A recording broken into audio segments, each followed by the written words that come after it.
Assalamualaikum dan selamat sejahtera. Yang ini kita nak buat tafsiran graf fungsi. Iaitu daripada graf fungsi yang telah dibina, kita boleh membuat tafsiran dan ramalan terhadap situasi yang berlaku atau akan berlaku mengikut hubungan yang diperoleh pada pemulibah. So kita tengok graf, kita akan cari jawapan melalui graf. Okey. Sebagai contoh, tengok contoh 2. Raja di sebelah menunjukkan graf fungsi y sama dengan 2x tambah 2. Berdasarkan graf, tentukan nilai y apabila x sama dengan 2. B, nilai x apabila y sama dengan 4. So kita tengok dekat graf. Bila x sama dengan 2, tengok dekat paksi x sama dengan 2 dekat situ. Maka y tu berapa dia punya nilai. So kita akan naik ke atas sampai dia sentuh dekat graf tu. Dan graf tu adalah berada di y sama dengan 6. So apabila x sama dengan 2, y sama dengan 6. B pula apabila y sama dengan 4. So tengok dekat paksi y. Y dia 4. So nilai x dia, kita pergi dekat garisan graf tu. Tengok dia menyentuh pada nombor berapa untuk paksi x. So dia sentuh pada x sama dengan 1. So itu dia punya jawapan. Contoh 11 pula. Raja berikut menunjukkan graf fungsi bagi y sama dengan x kuasa 2 tolak 2. Berdasarkan graf, tentukan nilai y apabila x sama dengan 2. So sama macam tadi lah. Nilai y apabila x sama dengan 2. So kita tengok x sama 2 dekat sini. So tengok dia kena pada skala mana untuk paksi y. So dekat sini dia kena pada nombor 2. So y sama 2. So apabila x sama dengan 2, y sama dengan 2. Apabila y sama dengan 7 pula. Y sama 7 kat sini. So kita untuk graf kuadratik ni, x kuasa 2 ni, kita tengok x sama dengan 7, dia akan pergi kepada dua belah kanan dan kiri. Belah kanan di sebelah sini, belah kiri sebelah kiri. Untuk sebelah kanan, so kita daripada 7, kita pergi ke arah kanan dan kena pada graf dan kita turun ke bawah. So graf itu kena pada x sama dengan 3. Itu ialah sebelah kanan. Sebelah kiri pula, bila y sama dengan 7, dia kena dekat x sama dengan negatif 3. So untuk fungsi ni atau graf ni, dia ada dua nilai x lah. X sama dengan 3, x sama dengan negatif 3 apabila y sama dengan 7. Seterusnya kita tengok contoh 12 pula. Graf fungsi di sebelah menunjukkan pergerakan sebiji bola yang dijatuhkan dari ketinggian 4 meter. Berdasarkan graf, tentukan jarak bola itu dari tanah pada minit pertama. B, masa bola itu menyentuh tanah. So kita tengok graf ni. Graf ni ialah graf di mana apabila sebiji bola daripada ketinggian 4 meter dijatuhkan ke tanah. So boleh nampak graf dia akan menurun ke bawah. Sebab bila kita baling daripada atas ke bawah, jarak dia semakin menurun lah. Sebab graf dia kalau tengok, dia akan semakin menurun. Dia nak A, jarak bola itu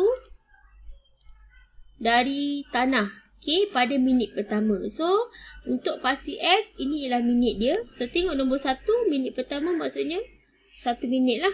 1 pergi dekat ke arah graf tu, maksudnya dia berada pada ketinggian 2 meter. So apabila x sama dengan 1, y kita dapat nilai 2, maka jarak bola dari tanah pada minit pertama ialah 2 meter. B pula, masa bola itu menyentuh tanah. Bila bola dijatuhkan sentuh tanah, maksudnya jarak dia akan jadi kosong. So bila jarak kosong, tengok kat sini. Y dia kosong lah. Bila y sama dengan kosong, x dia kena dekat mana?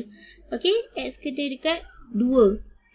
So maknanya bola itu menyentuh tanah pada minit ke-2. Seterusnya contoh 13. Okay, dalam expo keusahawanan yang lepas, Anis telah menjual nasi goreng di gerai persatuan pengguna. Graf di sebelah menunjukkan bilangan bungkus nasi goreng yang dijual dengan keuntungan yang diperoleh Anis. Okay, so yang awak tengok pasti X ni ialah bilangan bungkus nasi goreng yang telah dijual. So, kita boleh tengok graf dia semakin naik. So, maknanya graf ini ialah mengalami keuntungan. Okay, apabila nasi goreng tu dijual, dia ada untung. Okay, soalan A. Berapakah keuntungan yang diperoleh oleh Anis sekiranya dia berjaya menjual 20 bungkus nasi goreng? Okay, so bilangan bungkus, tengok kat sini 20 bungkus. Sini, okay, ni 20. Kita naik ke atas, maksudnya dia untung sebanyak berapa ringgit ni? 10 ringgit. Okay? Okay, B. Jika Anis mendapat keuntungan sebanyak RM20, berapa bungkuskah nasi goreng yang telah dijual? So, kita tengok keuntungan RM20 dekat sini. Okay, pergi dekat graf dan turun ke bawah. So, maknanya dia kena pada 40 bungkus nasi goreng. Maksudnya, bila dia untung RM20, okay, maknanya dia berjaya menjual 40 bungkus nasi goreng. Okey, berapakah keuntungan Anis jika 26 bungkus nasi goreng itu dijual?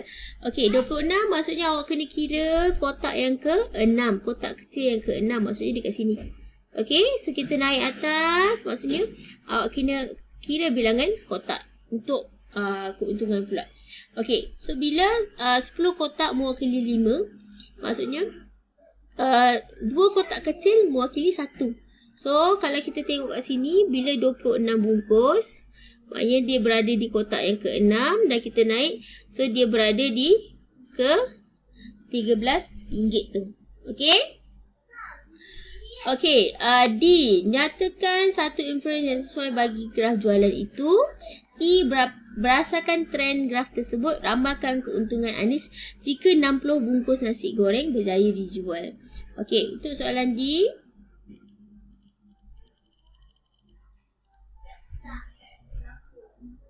Okay, dia punya inference dia. Okay, macam mana kita nak tulis inference? Okay, jumlah keuntungan Anis meningkat jika bilangan bungkus nasi goreng dijual bertambah. Okay, kenapa kita cakap macam tu? Sebab bilangan, apabila bilangan nasi goreng tu bertambah, maka keuntungan dia pun bertambah. Okay, itu dia punya inference. Okay, soalan ke E tadi tu, dia kata, berdasarkan trend graf tersebut, trend tu maksudnya kedudukan graf tu. Okay, dia semakin menaik. Okay, ramalkan keuntungan jika 60 bungkus. Okay, so kat sini awak boleh sambungkan graf tu. Ya. Okay, sambungkan graf tu terus. Dan kita tengok bila 60. Okay, tengok 60 kena pada graf. Dia ialah sebanyak, keuntungan dia sebanyak RM30. Okay. Okey, seterusnya contoh 14. Okey, setiap hari Johan dan Erika menerima wang belanja daripada bapa mereka. Mereka akan menyimpan sebahagian daripada wang belanja itu di dalam tabung. Graf di bawah menunjukkan jumlah wang disimpan mengikut bilangan hari. Okey, berdasarkan graf, soalan dia, berapakah jumlah wang yang disimpan pada hari ke-20 di dalam tabung Johan dan Erika? Okey. Okay, so Johan ialah garis graf warna purple. Okay, Erika pula warna hijau. So, dia nak tahu hari ke-20. Maksudnya kita tengok bilangan hari 20. Maksudnya untuk Erika, dia ialah sebanyak RM60. Untuk Johan pula, kita naik lagi sampai atas. Johan ialah RM80. Okey, bilakah wang Johan dan Erika mempunyai jumlah simpanan yang sama? So, bila simpanan sama, maksudnya awak tengok graf tu, dia bersilang. So, dia akan mempunyai nilai yang sama. Okey, so maknanya kita tengok bersilang untuk graf Johan dengan Erika ialah pada titik ni. Okey, so bilakah wang Johan dan Erika mempunyai jumlah wang simpanan yang sama? Maksudnya dekat sini, iaitu RM40 ialah pada hari yang ke-10. Okey. Okey, C. Bilakah simpanan Johan dan Erika punya perbezaan sebanyak RM30? Okey, yang ni awak kena tengok satu-satulah. Okey, ambil Johan dan Erika, kita tengok perbezaan dia. Okey, sebagai contoh untuk 5 hari. Okey, berapa bilangan duit wang simpanan Johan. Okey, Johan ialah sebanyak RM20. Erika ialah sebanyak RM30. So bila kita tengok 20 dengan 30, bila kita tolak, dia punya perbezaan ialah 10. Maksudnya bukan 5 hari. Okey, untuk hari ke-10 pula 40 hari sama. Maksudnya dia tak ada perbezaan kat situ. Okey, untuk 15 hari pula, okey, Erika 50, Johan 60. So 60 tolak 50 pun sama. Dia belum sampai RM30 lagi perbezaan dia. Okey, untuk hari ke-20, Erika 60, Johan 80. So 80 tolak 60 ialah RM20. Bukan hari ke-20. Okey, hari ke-25, Erika ialah RM70, manakala Johan ialah RM100. So 100 tolak RM70, dekat situ perbezaan simpanan dia RM30. Maka bilakah simpanan Johan dan Erika mempunyai perbezaan sebanyak RM30? Itu ialah pada hari yang ke-25. Okey. D. Bapa mereka berjanji akan memberikan hadiah kepada seorang daripada mereka yang mempunyai wang yang paling banyak selepas sebulan. Siapakah yang akan mendapat hadiah itu? Berikan justifikasi anda. Okey, so daripada sini kita boleh nampak graf Johan lebih tinggi daripada graf Erika. Okey, so macam mana cara nak tulis dia punya ayat tu? Okey. Pada hari kita tengok sekejap, mana tadi? Okey, kita tengok pada hari yang ke-30 Okey, tengok ayat yang ni. Okey, apabila X 30, maksudnya hari yang ke-30, graf Erika ialah RM80. Okey, manakala graf Johan ialah RM120. Maka simpanan Johan lebih banyak.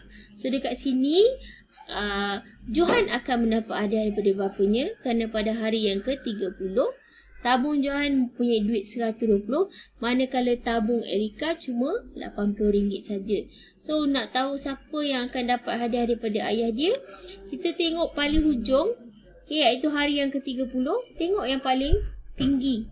Okay, nilai yang tinggi maksudnya graf tu yang paling atas. Paling atas maksudnya Johan. Johan ada RM120, Erika cuma ada RM80 sahaja. Okey. Okey, contoh 15. Okey, dalam permainan animasi, kartun Jibam melompat dari sebuah blok batu. Pada masa yang sama, sebiji batu akan dibaling ke arahnya untuk menjatuhkan Jibam. Graf fungsi Y sama dengan 6 tambah X tolak X kuasa 2 mewakili pergerakan Jibam. So graf ni yang warna purple ni, ini ialah pergerakan Jibam melompat dari sebuah blok batu. Okey, manakala Y sama dengan 2X ni ialah mewakili pergerakan batu tersebut. Okey, so ini Y, ini ialah biji batu, pergerakan batu yang dibaling kepada Jibam tu. Okey, so Y mewakili dalam meter dan X ialah masa dalam saat. Soalannya, apakah ketinggian maksimum lompatan Jibam? So kita tengok pada garis warna purple, sebab itu ialah garis untuk lompatan Jibam tu. Kita tengok nilai yang paling tinggi. Okay, so kalau awak boleh tengok betul-betul, nilai paling tinggi ialah pada berada di puncak ni. Okay, di tengah-tengah sini. Okay, so untuk kira dia berapa, kotak ke berapa? Okey, satu kotak mewakili 0.1. Okey, 0.1 maksudnya 6 point. Tengok yang kotak yang kedua dan 0.5. So maksudnya 6.25 pada ketinggian 6.25 cm sebenarnya. Okey. Pada saat keberapakah batu itu tepat mengenai Jibam? So bila tepat maksudnya kita tengok pada yang bersilang. Okey, so graf yang pertama bersilang graf yang kedua. So dia kena dekat sini, maksudnya pada masa saat yang kedua. Okey. Okey, pada saat berapakah Jibam menyentuh permukaan tanah? Maksudnya pada masa keberapa dia akan jatuh ke tanah, maknanya dia punya jarak kosong. So yang paling bawah ni sekali. Okey, pada masa dia ialah 3 saat.